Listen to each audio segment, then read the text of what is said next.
Hi, and welcome to Care. With all the violence going on in schools right now, we've decided we're going to do a topic where we link parental involvement with misbehavior and with illiteracy. And I could think of no better guest than to have Maria Thomas. Maria is the founder and principal of the EduGarden Preschool Early Learning Adventure Center. I like that name already. And I have Anthea McLaughlin. I met Anthea a few months ago, and I absolutely fell in love with her. Anthea is the CEO of the Bridge Foundation. I'm going to let her explain the name of the Bridge Foundation, because even in that, I think there's so much power in just the name. Anthea is doing a lot of work with illiteracy in schools, but from a very different point of view. And then we have Dr. Hakim Williams, son of Laventil, born and bred in Trinidad, but he's doing so much good work. And Dr. Williams was actually asked to present some of his ideas on how we can deal with school violence to the Joint Select Committee. So we're looking forward to hearing some of those ideas. So we have a great show on today. Before we get started, before we get into the topic, I'm just going to let each guest introduce themselves so that the whole of the Caribbean can get to know what you're doing. Who are we going to start with? Maria? The beautiful Maria. Testing. All right, good afternoon. As Marcia said, my name is Maria Thomas, and I am the co-founder and the principal of EduGarden Early Learning Adventure Care Center. So I do a lot of work with young children. We accept children from the age of 1, and they stay with us until they go on to primary school, about the age of 5. So we've actually done work with Marcia before in putting some really interesting programs together so that we can make sure to reach the children in ways that are effective and fun for them to enhance their learning experience. Thank you. Again, Anthea McLaughlin from the Bridge Foundation. The Bridge Foundation, I guess the name sort of tells you a little bit about what we're about, and it's about really bridging what works throughout the world, what is happening globally, what's happening in Trinidad and Tobago, and making sure that we connect programs that work for children and families and communities. We focus on the holistic development of children, families, and communities, and where we look at promoting early care and education services that look at the integrated way of putting child care into a progressive viewpoint. The key thing here is that the evidence-based practices that have been occurring throughout the world is something that can happen here in Trinidad and Tobago, and I'll talk to you a little bit about that. Anthea, you have a wealth of experience away before you came back to Yes. Trinidad. Can you just tell us some of the things that you'd implemented while away? Okay. Your bio is incredible. Right.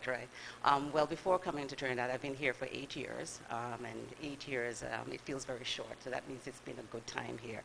But before that, I was living in New York City, where I organized and worked for an organization, which was an intermediate organization within the mayor's office, under 3 consecutive mayors. So we were under Mayor Dinkins, Mayor Giuliani, and Mayor Bloomberg. Wow. And so nobody kicked us out of the office, which is a good thing. That's a good sign. And really what that really means is that the vision and the mission of the organization remain the same. And I really do believe that what happens for children, families, and communities, we know what works, and so we're going to stick to our guns regardless of what administration comes in. The intermediary organization really looked at how to join policy with practice on the ground. So we connected to all the different communities in New York City, and as all of us know, it's a large city, so it has 59 community districts, and we really were the voice for those communities and helping them to translate policies that were working on a city government level to the community. That's something that I really liked about Anthea when I met her. You know, you either have people who are very good at policy or people who are very good at practical. Right. And Anthea really bridges The two. policy making and then executing it effectively. Right. And then the key thing here is that the translation of the policy has to work, and it has to be something that reflects the community needs, and that's what was important. So our organization really brought the information back from the community to the policy table, and making sure that services were realigned and they were integrated, and that they worked on behalf of children and families, and that they were integrated in systems. So systems works for children, and I'd like to talk to you a little bit about that here today in terms of making sure that our systems work for children here in Trinidad, and they do. So we do. And now, Dr. Williams, You've not been back a whole 8 years. Hopefully we'll get you to stay permanently as long as Anthea, because we need all these great people coming back and making Indeed. some change. Yeah, yeah. Well, as was said, I'm a proud son of Laventille, born and raised, and I went to the States when I was 18 after finishing a QRC. And now I'm an assistant professor of Africana Studies at Gettysburg College, and I teach conflict resolution at Columbia University, my alma mater, where I did my graduate work. And I'm here in Trinidad. I spent 7 months doing work in schools, peer mediation training with kids, conflict resolution, leadership training. I work with parents in Laventille. I work in some children's homes in Central. So I'm trying to spread myself across Trinidad in the short time I have left. And we have him on K. This is the second time that we're having him on K. So I know a lot about you, but what have you been up to? Tell us about your recommendations to the Joint Select Committee. Tell us about your time at the Joint Select Committee. So first, I believe in couching things, something good, something bad, and something good, and the whole psychological approach to sharing news. So the good thing is that I'm glad that this committee was set up.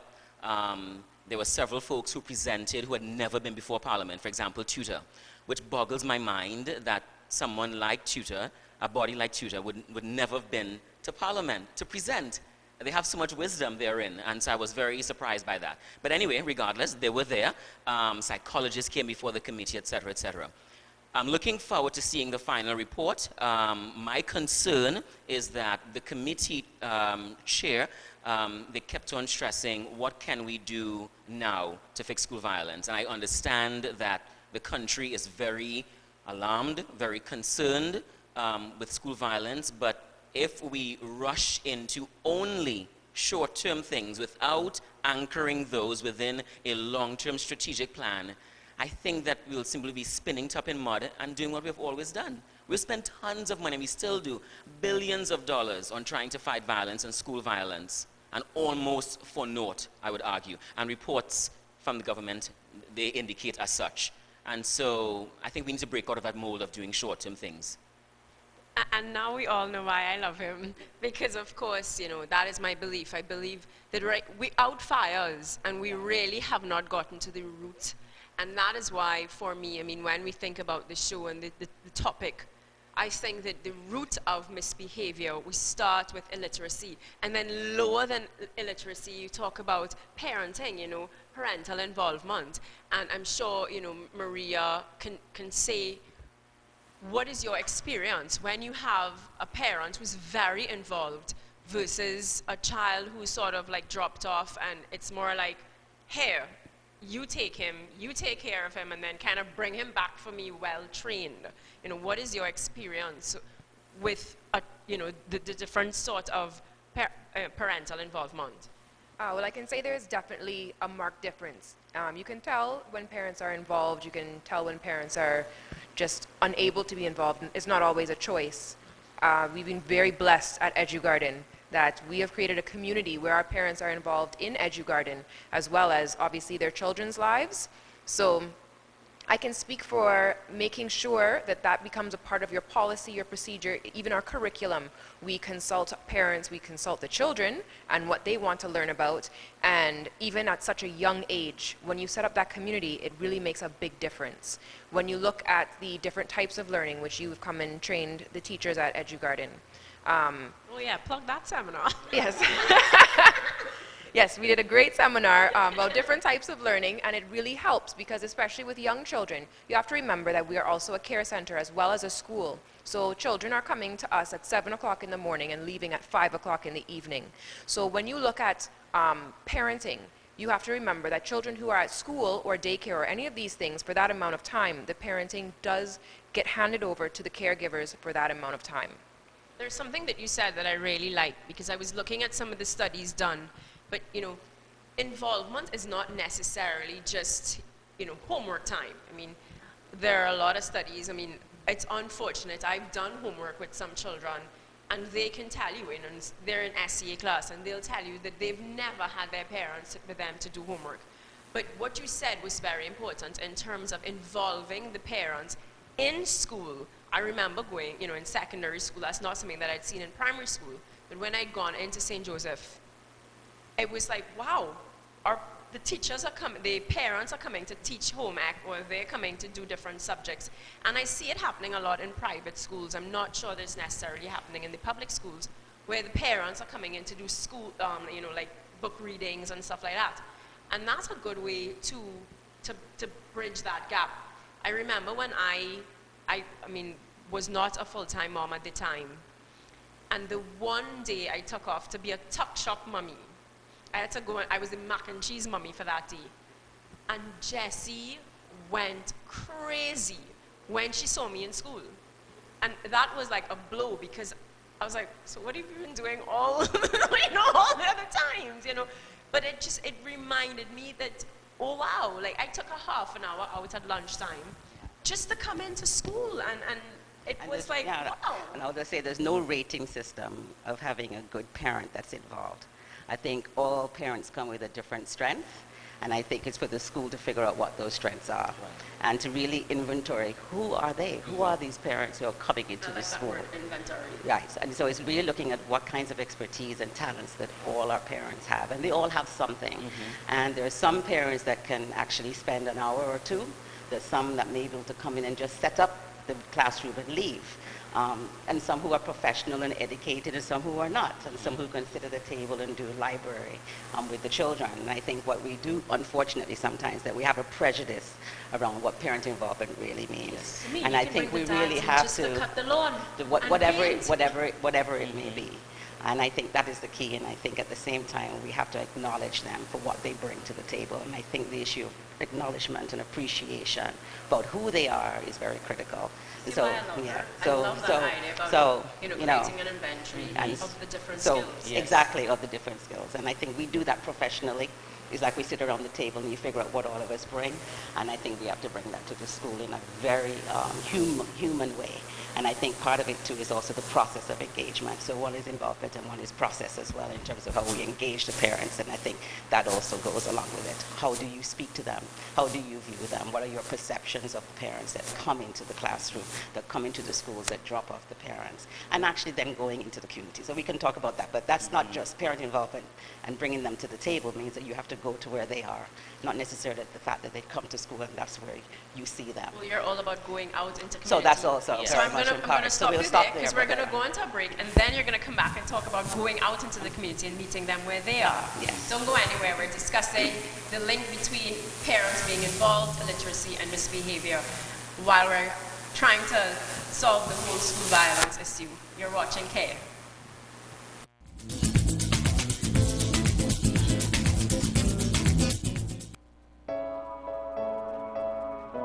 Where would I go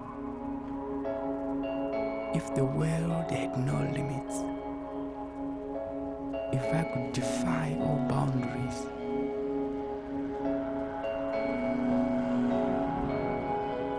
If I could ride the wind? Where would it take me? If all roads were open to me, where would I go if I could fly? If I were free to move.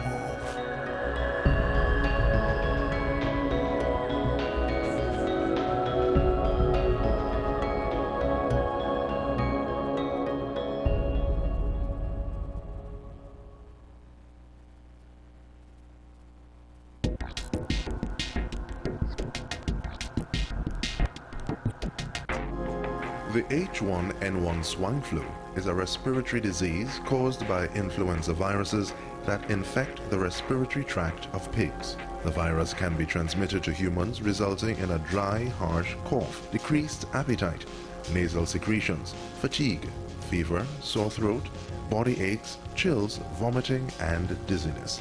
If you have similar symptoms, please seek medical attention immediately.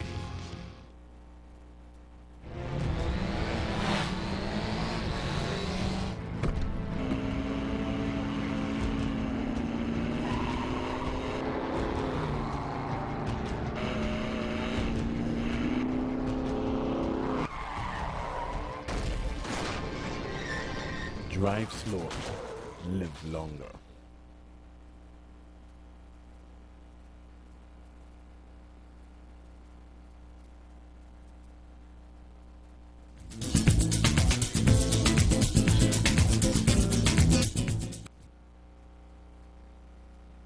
Love the conversations at break time because that's when the real juicy stuff comes out. And I'm going to put Maria on the spot because during the break, Maria spoke about working for people versus being able to have her own preschool where you design the curriculum and you set the tone for how learning takes place. If you're just joining us, we're linking the involvement of parents with illiteracy, with misbehavior, and really getting to the root of school violence. So Maria, what is you spoke about, the foundation and really the ground level. Tell us what we started during the break. Right, well, what I experienced was that you have certain frameworks that are set up and have been in existence for a very long time. And they may have started with, someone who is just taking care of children, and then that expands, and it grows into something else. Whereas the opportunity that I had was to take my experience and put together policies that took into consideration all of the things that I had seen happening. So things like, for example, having your teachers. So if you say that you had someone who was taking care of children and it turns into a daycare and it grows, the expectation is that it's just someone who's making sure the children are fine for the entire day, and that's about it. Whereas at EduGarden, we look at it as a service that we're providing. So there's a program, even for the children who are in our care center. It is a curriculum, it is leading into our preschool program, and everything is educational. So when you can think about what you need your teachers to do, set out the expectations for them, and make sure that you know what their expectations of you are, then you create a much healthier environment. Because what we ask of our teachers is a lot, and they can't take care of the children to the level that we expect if we are not taking care of them. It's also very helpful when we involve the parents, because we want to know what is it the parents need. We have WhatsApp communication lines open all day long. I think that it's very beneficial for parents to know they have that connection, to know what's going on with their child, especially children who are young and perhaps cannot communicate as clearly verbally. You want to make sure that you can be at peace and be confident at work that your child is safe. On your Facebook page, pictures throughout the day.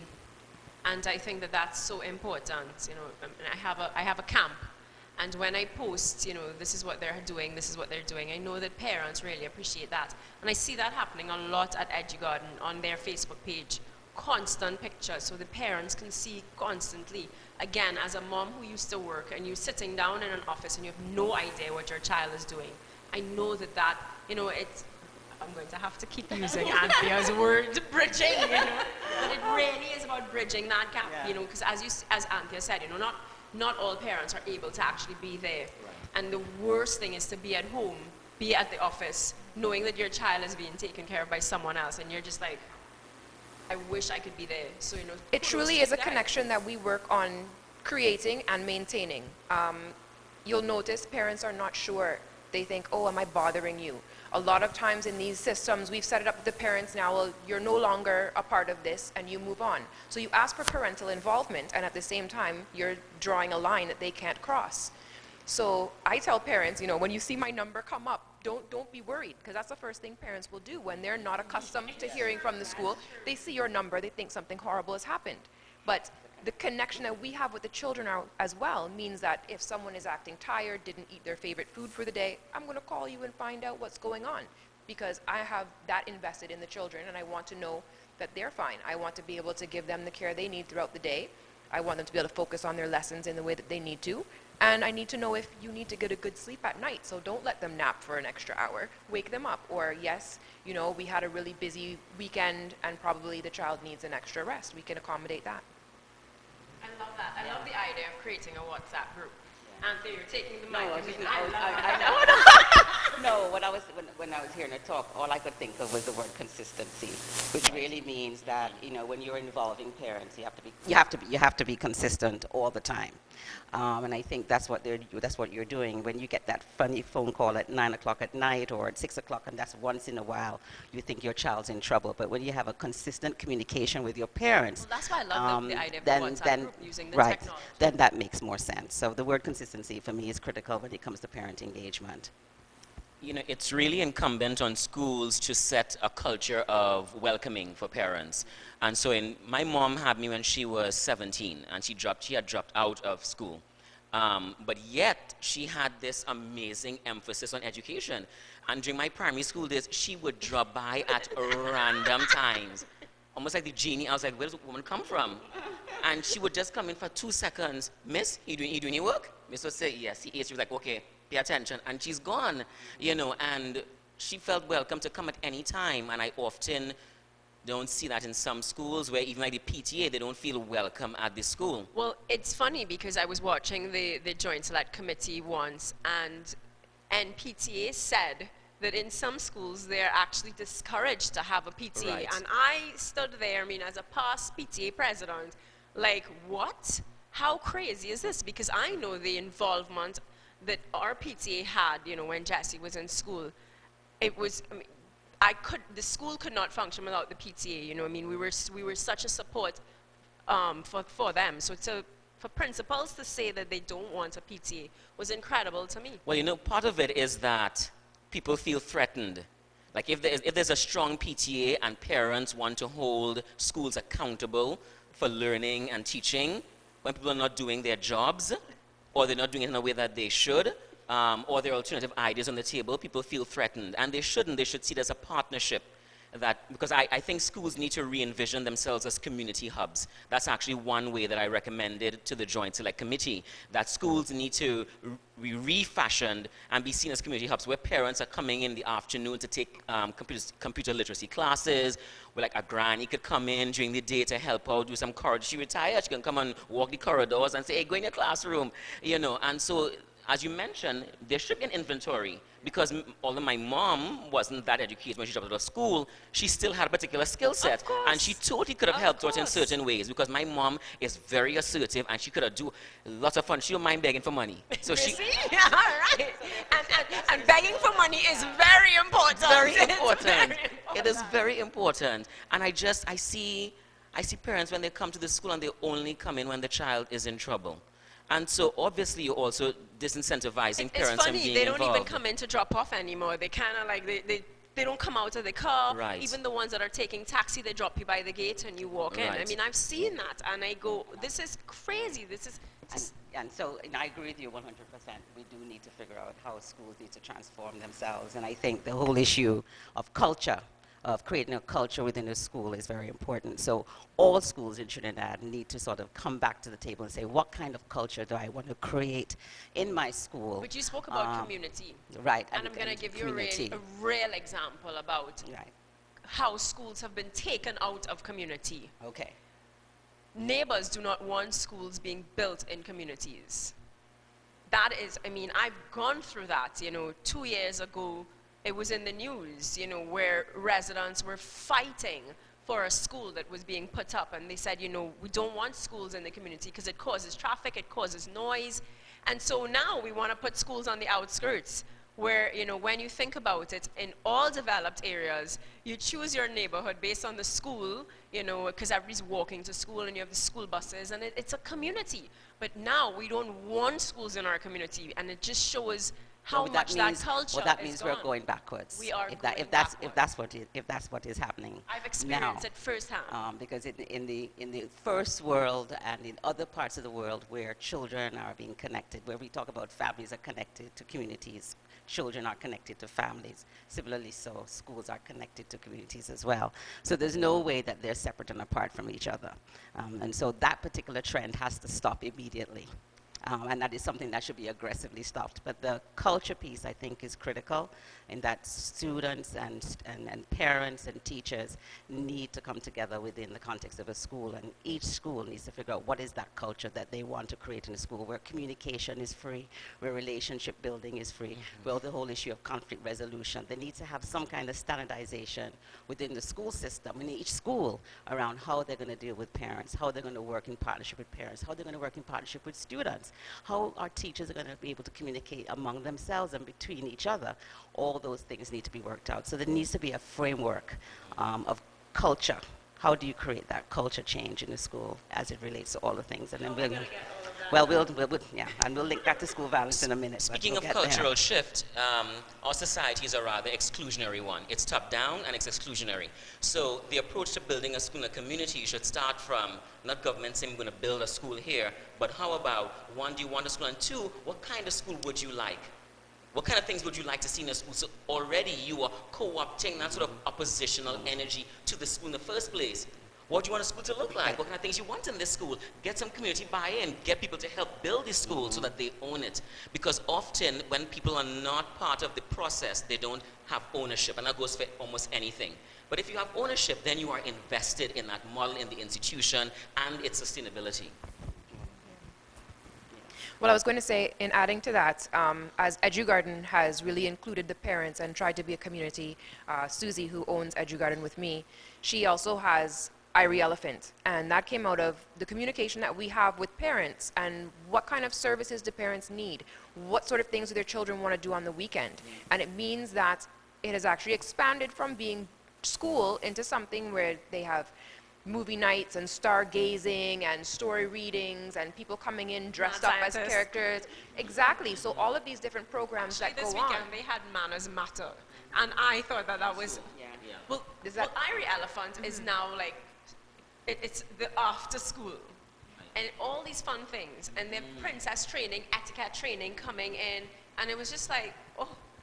And what I love about it the most is that there's still coffee on the side for the mummies. Yes. But as you say, all of that comes from, the thinking. What do you need? And what it does is asking makes the it a parents. community hub.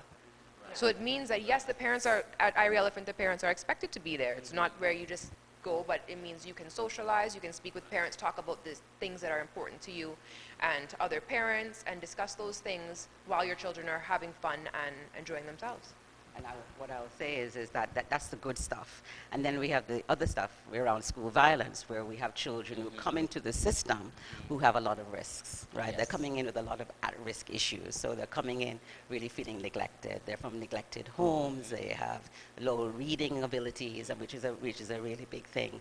We have children who are suffering from abuse, especially when we're talking about violence, as we know that if you have school violence in a school, it really means that something is happening in the community. They're not disconnected. And I'm sure if we did that study, and I'll ask you in particular, if there's a lot of violence happening in society, technically, probably there's a lot of violence happening in the school. And so we really can't divide one from the other, disconnect one from the other. They're all connected. And so you find a lot of children coming into the system who are going under bereavement. If you have a lot of deaths around you, what does that really mean? It means children are getting depressed, they're going through anger, they're going through a lot of different issues. And so it's coming into the classroom and it's coming to the school. And so you need programs like what you're talking about to support the schools as children are going through this particular kind of process around anger and around violence. Talk to it me is specifically about what Bridge Foundation's done in Guaya. in Guagarari. Well, the Guagarari project is a literacy project, and it's been around for 3 years, and it's funded by BG, Trinidad and Tobago, which is now Shell. When we entered into Guagarari, it was really a school that was on watch. It was on academic watch, so to speak, meaning that many of the children had literacy, low reading issues, and in particular, in this particular school, there wasn't a lot of books on the shelves. So there was a correlation between not having a lot of books and low reading, or not having the ability to read the way that they should at the level that they're reading at. So we place books in schools, which is one of the things that we do, which really just means that we're just putting books in front of them, in their faces.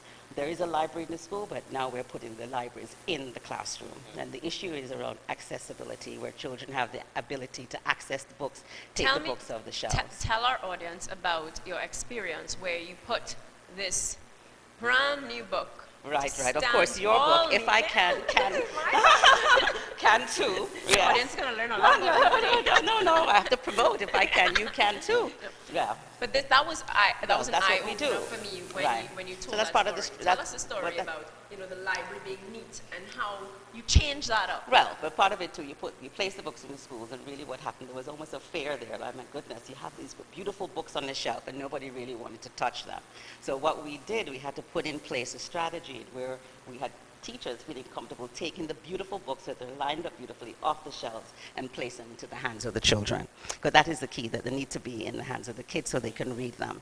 And so we have a rotation method that we do, which is not something that is unfamiliar to any of you. I'm sure in early kin education, children rotate books all the time within the classroom. That's one of the methodologies that is used. But we also encourage that the rotation actually goes home. So books actually go home and come back as well.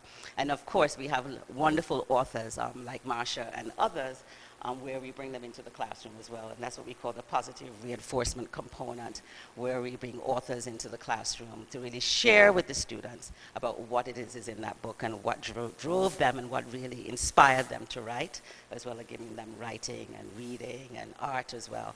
And then the other big piece is the mentorship component as well. So the mentorship is the community component, where we bring in community leaders, people who look like them within the community, who know the children, to come into the classroom to talk to them about why it's important to read and what reading has done for them. So it may be a sports player that's very famous, or it may be a sports player that is just living in the neighborhood. That is very important. And then the big piece is the institutional partnerships that we have developed over time, where we work with the University of the West Indies, where we bring in a cohort of students like once every month into the classroom, where they work one-on-one with the students on particular projects. And now we're at a place where we're developing children's books that really reflect the lives of the children who we're working with in Guaya. And so it's a holistic approach, it's a comprehensive approach. We do a lot of student-centered teaching as well, so we actually role model how we actually translate the information, which is intended for the teachers, so that when we leave, we're leaving Guaya this year to go to another community, and it's our intent that many of the teachers will be able to continue and sustain the practices. And I think that's where we are now, is in the issue around commitment to know, to do the things that work for children. That's the key. In many respects, the Reach Arise project could be a school violence prevention project. Could be a project that really deals with behavioral, reducing negative behaviors, if you want to put it that way. If you do school classroom instruction that's differential, then you're going to get a well-managed classroom. Right. That will deal with a lot to do with limiting and reducing behavioral issues. Because if you're on a board and you write X, A, B, C every day the same way, there are a lot of children who are not going to catch on. And that's where the behaviors come in, where they actually, literally, they act out. I'm and going to quote, stop they you have there, negative 'cause we have to behaviors. go on a but break, we'll- and you're about to touch on my topic. So we're going to go on a break. When we come back, we're going to talk about the different ways children learn, and how, and that is the key. Don't go anywhere. The one of the keys. Don't go anywhere. We're discussing the links between parental involvement, illiteracy, and school violence. We'll be right back.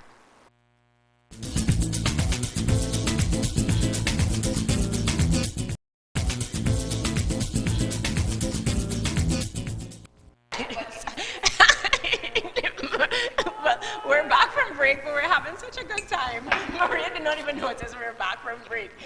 I mean, we're discussing having a behind-the-scenes segment for sure, because all the stuff happens behind the scenes. Hopefully Maria remembers her line from the break, but Anthea started off talking about, the different ways that children learn. And I teach a seminar on multiple intelligences, and this came out of my need. My daughter being so intelligent, you're watching her, she's clearly intelligent, and she can't spell cat. And I mean, it was like, you gotta be kidding me. You have got to be doing this to get my attention. There is no way in hell that you're like legitimately, genuinely struggling to spell cat. You can tell me the anatomy of a cockroach, and you can't spell cat. And I honestly thought that it was like doing it for attention. I honestly thought that she was just misbehaving. And that's what we lead to, they're just misbehaving. That's right. And I dug into this multiple intelligence theory, and I mean, it was like, oh wow. Because I need quiet, I expected her to need quiet, not realizing she's music smart, and so she needs music. She's body smart. And so now, we're homeschooling, so now when I'm reading her lesson to her, she's doing cartwheels. And in the beginning, I used to say, are you paying attention to me? And then she'll turn around and she'll recite everything that I said. I went, okay, well, go on and do your cartwheels, you know. And Maria spoke about, you know, well, I'm going to let you do you remember your line, telling you 5 times. What did you say? Tell me to do it 5 times, that line. Well, yes, so often what happens is that we get frustrated because a child is not spelling cat. And there are only so many ways that you think you can ask someone to spell cat. And after the 5th time that you're just driving this in, and on the 5th day, on the 5th week, and the 5th month, of course they're going to be frustrated because you haven't reached them.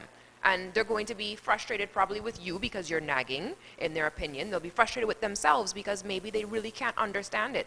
And that's going to come out because they're not going to be able to reach out to you knowing that they're incapable of doing something and you're disappointed because of that. And that's a lot of negative feelings to have about the word cat. So, when you look at misbehavior. Exactly, right? And the misbehaving is just a way of acting out that energy that's not being, it can't be filtered into the way that you're trying to have the child learn. So, like you said, if it is to do cartwheels and you can focus by doing that, music, learning songs. I know I don't like to speak about specific students, but we have students, I know which parents have the children listening to multiplication tables in the car because they come and they're reciting everything. I have students who can recite their 8 times table better than I can. Because they're just really good, and the parents take that time to find how to reach the student to do that. Because in my age group, if you sat down and you just did that on a blackboard, that's not going to reach students of my age group. Well, that's how they try to teach it to me, and it's probably why I still don't know it. And because they didn't go the other strategy. Remember our copy books all had the timetables on it. Yeah. And take it and just recite it 1,000 times. Yes. And if you recite it 1,000 times, you're going to get it. And I never got it. And that's not education, that's schooling. Right. Big difference. And I think when we talk about negative behaviors that actually lead to school violence, one of the things that we really get to and we talk about it from a discipline point of view. So we'll say they have they're behaving badly, not because they can't learn, but they're just behaving badly, and they'll come with a disciplinary action. In reality, good classroom management is not just about discipline, it's about differential instruction. Yes. And that is where classroom management makes the difference. Are you able to assess your children correctly within the classroom and know who are your students in your classroom and what kind of learning abilities they have? Not necessarily disabilities, but what are the learning strengths that they have? It's not a disability, it's just a different, it's different abilities in the classroom. Not about how smart And so it's if about you have how to you are teach smart. this math on Monday on the board, and then on Tuesday you have to do a group session because you notice that some kids are not getting it this way, and one may need a crossword puzzle to do it, or maybe it's a chess game that brings it out. I don't know. But the question here is, for us, is not really to blame the child because of their negative behavior, but really to understand and ask ourselves, what is it that we can do to improve the classroom and to get them to have a stimulating learning environment, as well as them getting them to be able to learn their material that they need to I'm going learn. to come to the rescue of teachers, though, because I feel as It's if not teachers easy. have a lot on their plate. They have a curriculum that they need to get through, and they need to just get you prepared for SCA. So, I mean, how are we realistically going to get to that point? Now, of course, I know with your program, it's not replacing, you know, it's very similar to, you know, the multiple intelligence theory, that workshop that I've done. I mean, we didn't replace Maria's curriculum. All we're doing is, as you say, showing the different ways. So if it is that we have to teach the 8 timetables today, here are the 8 different ways that you can teach it. Because we have 8 different intelligences. There are going to be 8 different types of children in your class. And they're finding others. Well, I know they're on to 9 Yes, now. yes. I know they're on to 9. Yeah. You know, so one of my recommendations to when I presented before Parliament was that we need major curricular reform and we need to retool teacher education. Because I think many teachers, although they're burdened, if they get new skills, many will use them, but they're simply not getting them, right? And even the ways in which we're teaching teachers, they're not critical and engaging. So we're recycling the same. So teachers are taught in a rather, to put it bluntly, a rather boring manner, and they replicate that in their own classrooms because you will not do something that you have not been shown. Right. It works with children and it works with adults. We need to see it modeled to us. Right. So when I was at Columbia, I went to a couple of classes and they were teaching about critical literacies and they were anything but critical, right? And I'm like, how do you want me to be a critical pedagogue, but you are not that? So how can I envision it? So I had to go out and search and find ways on how to be that. And so I think that's, if we can give teachers those skills, again, classroom management, fun ways, Case in point, I was a couple of years ago in a school, I will not, because I don't name the schools That's fine. for my research. I was in one school, it was a Form 1 class, it was about 21 boys. Teacher was there, English teacher, teaching about a particular type of literary device. And many kids didn't get it, and they were asking, well, what does that mean? And the teacher kept on barreling through. And I was like, but most kids are missing this. And by the time she moved on, by the end of the day, most of their notes were on the ground because it had no meaning or resonance to them. But she had to get through the curriculum, and that's what that was, simply getting through it. But what we don't understand, and I think that that's something that teachers are missing, and I know that Anthea had touched on it with when you do your lesson plans. Right. If we actually learn how to teach it, we're actually going to get through our curriculum faster. So it's not that I mean, I know you say curriculum reform, but the curriculum could stay the same, but the way that we're teaching it. No. that has to change. So, I mean, I think one is curriculum, and then one is curriculum, and then one is curriculum delivery, right? And I think there's a difference, right? So, you know, the one, and very much Haven't reached related. far. Right, Hence, he's aiming. He's aiming high. We got I to just change want the curriculum curriculum. delivery But to I think, change. but it has to change because the Ministry of Education, they purport a lot of times, and they talk about it in their wonderful reform document, and they talk about these 4 C's, right? So they talk about children have to be creative, right? That's number 1. They have to be able to communicate. That's number 2. They have to be able to what? Collaborate. That's number 3. And they have to be critical thinkers. Number 4. So how are you going to do that in a curriculum that does not really push that? Doesn't ask children to ask questions. What that means, critical thinking really means that we have to have children being able to ask questions in a comfortable setting, and not that they're stupid because they're asking a question. Why, you didn't get that before? So that's why you're asking the question versus saying, thank you for asking me that question. Did you hear what she said? And that's what we do within the Read to Rise project in Guarcoari, is that we sort of share with the teachers that you can ask children a lot of questions and ask them to ask questions, encourage that kind of critical thinking and that critical dialogue that needs to happen. If we want to get our children to become 21st century learners and to be able to negotiate, not beyond Trinidad, but in the global village. Because the reality is, all of them are in this global, wonderful village. If we're not, they are in it. They're on social media, there's inundation of information and knowledge that is coming to them 24/7, 24 hours a day. They're getting information, and they have to be able to decipher that, and they have to be very big, strong literary learners to be able to do that. But go ahead. This is why I love this lady and what she's saying. No. Really? It's a competition. No. We can share, we can collaborate. She said that's the No, collaboration. that's a collaboration. But, you know, and so, you know, what you just mentioned there. So in the global arena where the world is shrinking, right, and you have to be extra marketable, right, and always retooling yourself. It's no longer okay to have one skill set and that will take you through to retirement. That era is coming to an end. And Trinidad, It's not ended, right. And Trinidad, we are not catching up. I write in my research that we are caught in a colonial warp. And it has, It's horrible, huh? But it's really true. It's really true. It's like we have we've been handed down, and somehow true. we're scared to let it go. we have shiny buildings, but we haven't really changed our thinking and our attitudes, right? And so in this new economy, we need critical thinkers, we need entrepreneurs, we need innovative thinkers. But our curriculum, this is why it needs to change. The curriculum is not encouraging any of those things. And so you have this sort of dull pedagogy, this dull curriculum, and then one day you walk into an office and you suddenly want a person who is self-motivated, empowered, critical thinker. It ain't gonna happen because it has not been modeled, and that's where the curriculum has to change. And that's why I love with your early childhood centers, because it actually has to start from really young. Do you have anything to say about starting with these things at a young age? Well, I think definitely.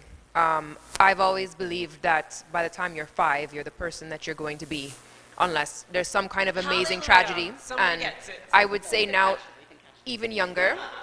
But a lot of things that have been developed, and you ask, why am I this person? Maybe you can't say, but it's whatever was repeated to you when you were that young. That's what you learned without knowing that you were learning, because obviously you're always learning. I find what happens is that a lot of times people are not given the tools, educators are not given the tools. They're asked to perform a job, and then they are not given the tools to perform that job adequately. And that automatically is going to create a bad environment because they want to do their jobs well. Teachers don't teach because of any reason other than they have passion and a desire and a love for what they do, in my experience at least. So when you give them the tools, you really open up the doors and the opportunities to let them excel and to do everything that they're so good at doing. As well, we look at it as being one direction. It cannot be one direction. Even to say two directions is also quite limited, right? So if I am communicating with a teacher, it makes more sense for me to say, what do you need in your class?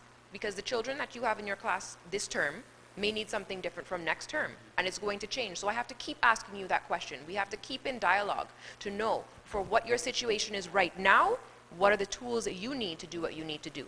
And the same with the children, because you're constantly spending the day letting these children know that they need to understand what you are teaching them.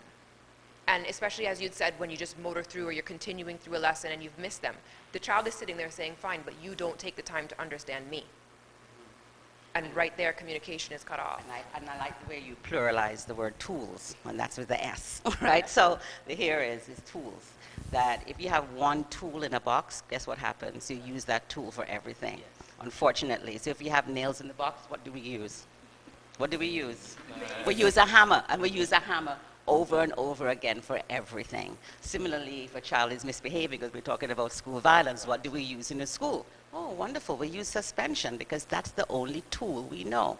But if a teacher has multiple tools at its fingertips within the classroom, then that word, even suspension, would not even get used or even need to be implemented at all. Because in the classroom, that teacher has their one tool, which would be an assessment tool.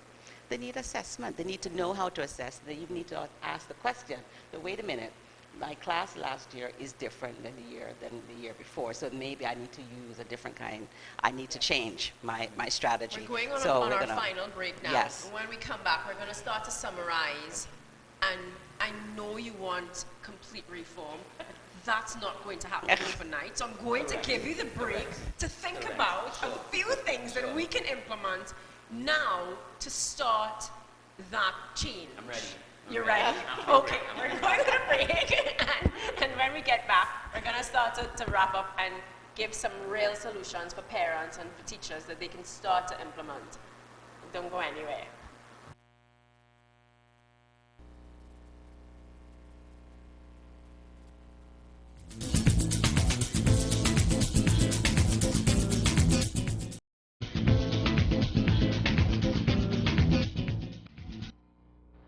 Welcome to Care. If you're just joining us, we're discussing today the link between parents being involved, not only in their child's life, but in the curriculum, in schools themselves, and that link between illiteracy and then the link finally to dealing with misbehavior and helping finally solve the issue of school violence. Before we jump back into the topic, we're going to have our sex ed capsule, so don't go anywhere.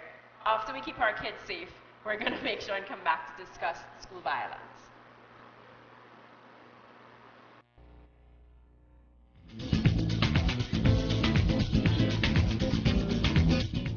Mommy, can you tell me more about how to keep my body safe? Absolutely. What about I tell you about the alerts? Yes, please. Alright, so the first alert is called a see alert. If someone asks you to see your private part, or if they ask you for you to see their private part, or even if they ask you to just see pictures of private parts, that's called a see alert. If someone asks you to touch private parts, that's called a touch alert. And if someone asks to talk about private parts, that's called a talk alert. No one's allowed but your mom and your dad to see, touch, or talk about your private parts. And your mom and dad are only allowed to do it when they're washing you. Or maybe if you get hurt, if you fall and get injured, then they can examine it. But sometimes Grandma bathes me. Well, that's very true. So what we should do is create a list of caregivers, and those are the people that are allowed to bathe you, or if you're in their care and you fall and hurt yourself, then they're allowed to examine you. If we have to take you to the doctor, make sure your caregivers go inside with you so that they can help keep that body safe. Okay, Mama. Can I have a kiss?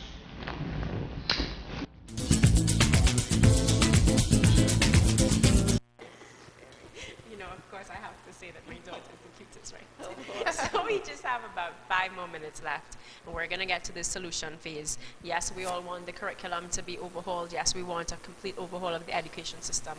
But what are some of the things that you think parents and teachers can start to implement very quickly, other than, of course, coming to my seminar? Well, I think one thing that we do at EduGarden, and is easy to implement because you can do it at various levels. So for a very large school, you could have each class teacher take care of this. And this is, on our registration forms, it's called a biography. So parents look and wonder why they have to write a biography about their child. But this really focuses on things that the child likes, so ways to comfort the child when the parent leaves and they may be upset. Things that the child does not like. So these are triggers that would upset the child and make it more difficult for them to feel comfortable and to do what they need to do throughout the day. And communication. So certain ways, whether it be verbal or nonverbal, that the child communicates. Now, because of the age that we deal with, this is appropriate for us. But if you look at any age group, a lot of times teachers have no idea. They might guess, but they don't know if their child goes home and sleeps on a bed or on the floor. They don't know if the child has eaten for the morning. They don't know who the child's guardians are. Is it mom and dad? Is it grandma and grandpa? Is it who? They have no idea. And just having this information for the teachers can start a communication, even if it's not blatant that you say, okay, well, I know that you don't live with both parents, and that would be wrong, right?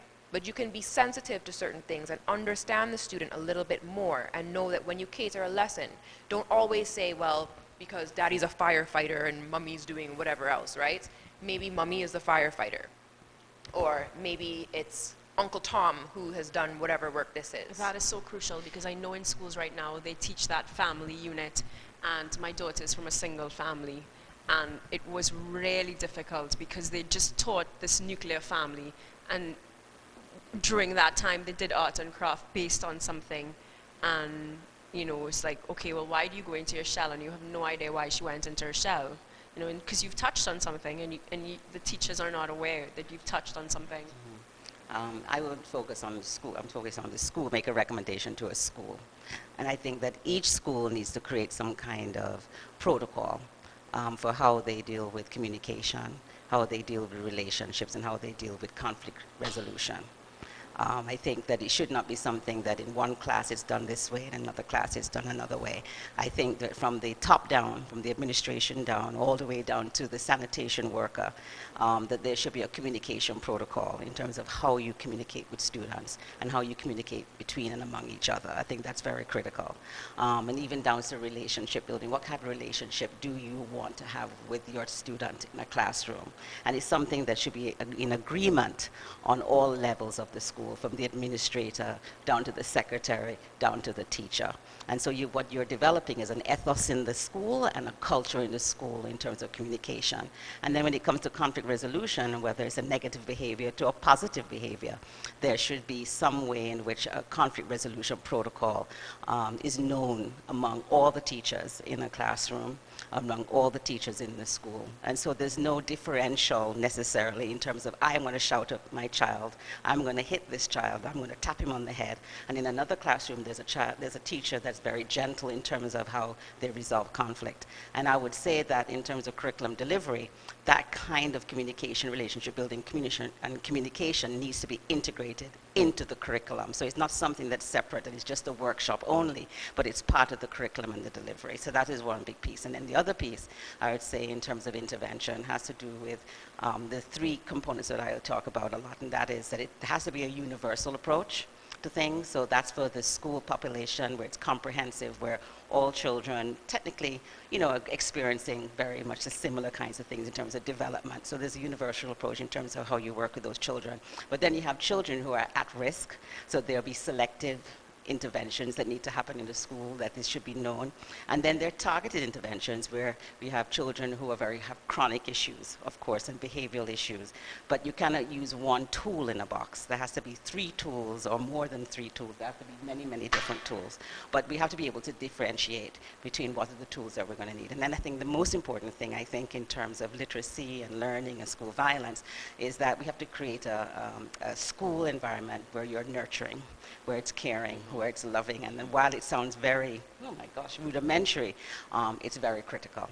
So where are those buried treasures in that for that child? How do we get that out of that children, and what kinds of things do we do to make that happen? And so it's really making it happen. And then I'll give this one to Akeem.